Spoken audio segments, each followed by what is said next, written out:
what happens if we want to calculate work directly from the pushes or pulls that are acting on our object instead of going all the way through the full energy conservation or accounting process?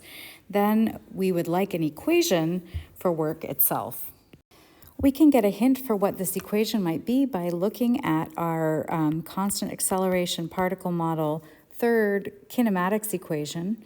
So we have this one that says the final velocity of an object equals its initial velocity, both squared, plus 2 times the acceleration times delta x. And we can sort of see we've got the little kernel of kinetic energy here. Remember, kinetic energy is 1/2 mv squared. So if we multiply every single term by 1/2 m, and we're just going to multiply that through, we're going to distribute to all 3 terms like this. So that would give us 1/2 m v final squared equals 1/2 m v initial squared, plus, so the 2 cancels with the half, m a sub x delta x. And rearranging our energy stuff, or actually maybe we don't rearrange our energy stuff. Let's compare that to what we said before. I mean, this is backwards, but we can rewrite it like this. So I'm going to rearrange 1/2 m vi squared plus m a x delta x equals 1/2 m vf squared. So for a single object system, this would be the starting kinetic energy at the beginning.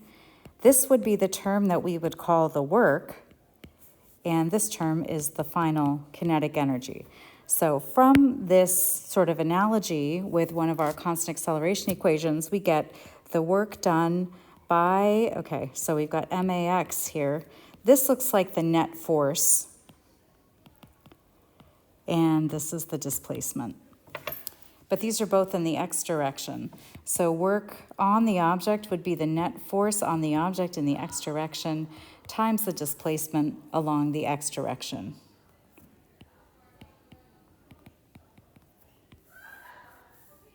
And also remember, when we use this equation, we put in a sign for acceleration, so whether it's positive or negative. So this net force is either in the same direction as the displacement, that would be positive, or it's in the opposite direction as the displacement, which would be negative. So the work can either make the object go faster or it can make the object go slower. So here's a question. How much work must you do to push a 10-kilogram block of steel across a steel table at a steady speed of 1.0 meters per second for 3 seconds? The kinetic friction coefficient of steel on steel is 0.60.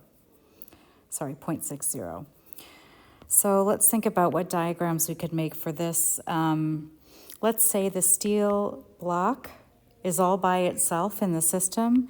You are on the outside and you're pushing it, so you're adding energy. However, the table is also on the outside and it's removing energy via friction. So however much energy you have in the beginning, only kinetic, stays the same at the end.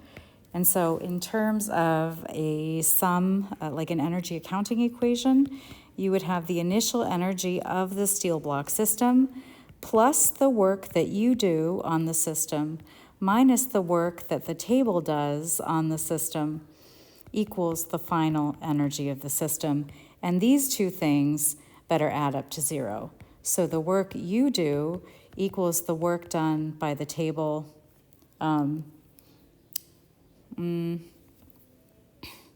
I should say that because I've already put in the signs, I'm adding energy, the table removes energy. These are like the absolute values of the work, okay?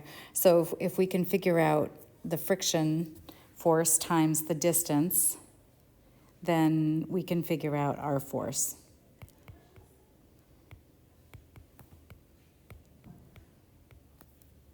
Okay, so let's think about what that is.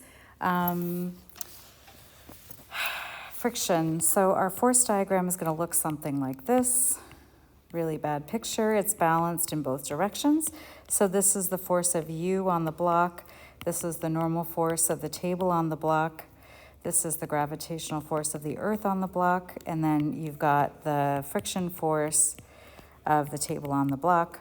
We know that the friction force magnitude is equal to the kinetic coefficient times the magnitude of the normal force from the table. And if our block is 10 kilograms, that means its weight is 100 newtons. We don't have any other up and down forces. That's why we can say the weight is the same thing as the normal force. So we can solve for this friction force directly at 0.6 times 100 newtons, which means the friction force is 60 newtons. Okay, so we can figure out the work done by the table. As I said, we know it's negative, but we're just worried about the magnitude right now. So the friction force is 60 newtons, and it moves, oh geez, how far does it move? They don't tell us how far it moves. That's mean. Okay, so if we're moving it at a speed of 1 meter per second for 3 seconds, it's gonna move 3 meters in whatever direction it's moving.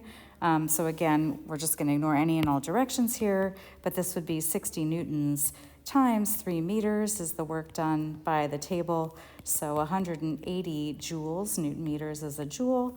So if the table is taking 180 joules away from the system, we have to be adding 180 joules into the system.